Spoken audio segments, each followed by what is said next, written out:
guys, it's so good to be here again. Thank you so much for always being here. It's been awesome and really exciting that you are here with me, and I appreciate that. Yes, don't forget that this is Saffron Media. We give you trending, exciting, reliable, and authentic happenings. And of course, you know it is breaking that MAGU has been finally released. We hope this will be the end of his travail, because he also said that his case was a case of dog eats dog. That is to say that he was forcefully accused. That was his words. And all of this I'll be bringing to you in this report. But you know how we do it right here. If you haven't subscribed, please do. And also give this video a thumbs up, and don't forget to help us share, and also turn your phone notification on, and ensure that you get notified anytime we drop a new video. All right, guys, let us dive right into the details of this report as to know how MAGU was finally released. The former acting chairman of the EFCC, that's the Economic and Financial Crimes Commission, Ibrahim Magu, on Wednesday breathed the air of freedom after spending 10 days in police custody.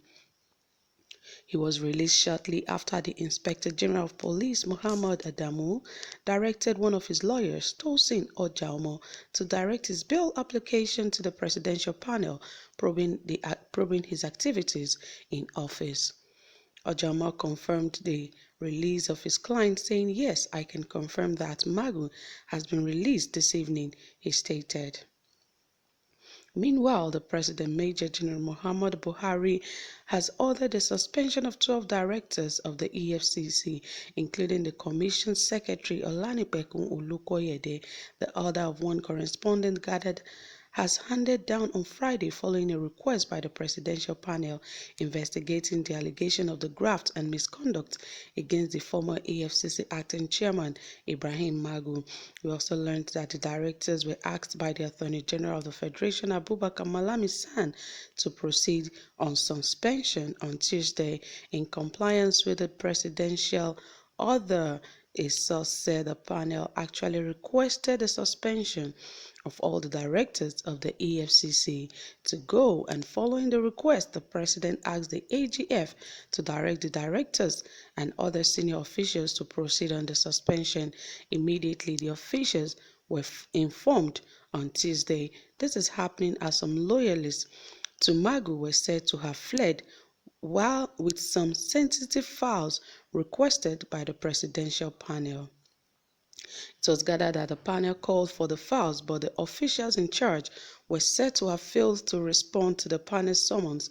An attempt to get the concerned officer reportedly proved abortive. A source said the failure of some of the loyalists referred to as Magu's boys to provide the sensitive files requested by the panel is being treated as a serious security issue.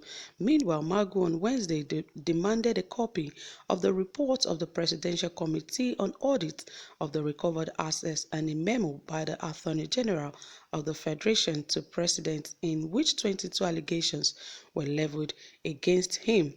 The former EFCC boss, in a letter to the panel chairman, Justice Ayo Salami, dated July 15, 2020, explained that he had not seen the allegations and petitions against him despite spending over 9 days in custody.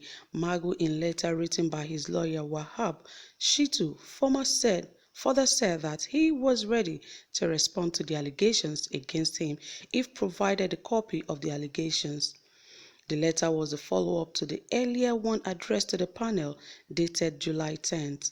It read in part, "Our client respectfully demands the following: a copy of the report of the Presidential Audit Committee, a copy of the memo of the Honorable Attorney General of the Federation to the President on our client and individual petitions submitted to the panel against our clients." Shitu observed that the panel had clarified that it did not order Magu's detention and therefore requested the panel to direct the Inspector General of Police to release him. He stated, "Our client observes that the panel has issued an official statement to the effect that it did not authorize the detention of our clients. We request that the panel to recommend to the Inspector General of Police in whose custody our client is to release him from the custody to enable him to adequately prepare his defense and attend to his failing health. Early and shortly before his release, the IGP had said the police were not investigating MAGU and was accordingly not being detained by the force, but by the panel headed by former President of the Court of Appeal, Justice Ayo Salami. The police boss said this in a letter dated July 14, 2020, in response to the bail application filed by Ojauma for the release of his client, who had been in police custody since July 6. In a related development, the special advisor to the president on media and publicity, Mr. Femi Adesina, said the invitation of the suspended acting chairman of the EFCC, Ibrahim Magu, by the Justice Ayo Salami-led presidential panel was in his Magu best interest. Adesina said this during Channel's television politics today's program on Wednesday on the legality of Magu's prolonged detention. Adesina said if anything illegal has been done, there are ways to seek redress for it, but I think it is in the best interest of everybody, including Magu, for the panel to have invited him to hear his side of the story. And all of this happened, and you can imagine that now Magu has a lot of things to say as regarding his arrest, because you can hear a whole lot that happened between the 6th of July that he was detained to 15th of July. And now you won't believe what Magu said. He said he has never been involved in any of the allegations that were leveled against him earlier, and he said it is a case of dog eat dog, that he was never involved. He said he's still fighting the fight of corruption that he has never stopped. Well, let us see exactly the words he used after he was released from detention. After the suspension of the EFCC chairman, he spoke with some of the media houses after his release. Ibrahim Magu was detained by the FCID on the 6th of July 2020, where he faced the Justice Ayo Salami-led presidential panel. He said, "They are nonsense. They are mere trump-up allegations to tarnish my image and that of the EFCC. I did not stick or divert or convert funds to private use. I read the allegations and I was shocked. I thank Nigerians for their support. They should not be discouraged. I am happy to be back. I believe the war against corruption is winnable. As for me, I will forever wage war against corruption. I urge Nigerians to support the fight against corruption. They should not give up on the fight, because corruption kills a nation faster than any other thing. It is not a personal fight. Whether I am EFCC chairman or not, the anti-corruption war must continue.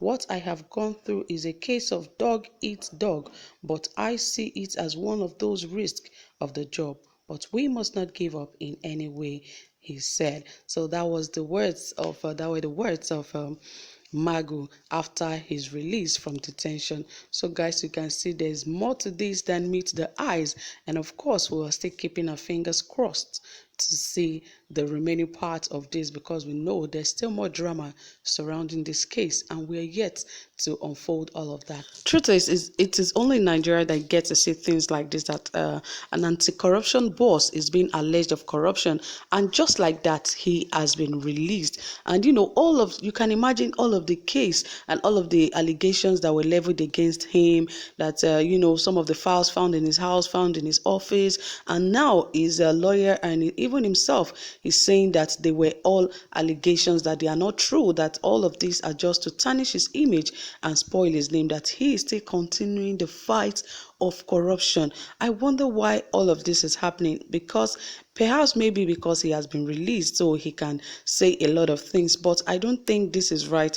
If he has to be taken to court and be judged, let it happen. But he also said something. He said he never saw a report of his arrest, neither of all the allegations that were leveled against him, and he is right in that aspect, that there was no official legal document that was presented to him that he is being arrested for these reasons, and that is the reason his lawyer was even able to get him out of detention, because he has proven that there was really nothing to hold this man with. So all of these and many more, but I will not talk much on this, but I just want you guys to talk more on this. Let us comment, let us know exactly what you feel and what you think about this case and what you think is going to happen in the nearest future. So guys, that is it. I really appreciate your time here so far. Please drop your comments and also give this video a thumbs up. Do have a pleasant day. Bye for now.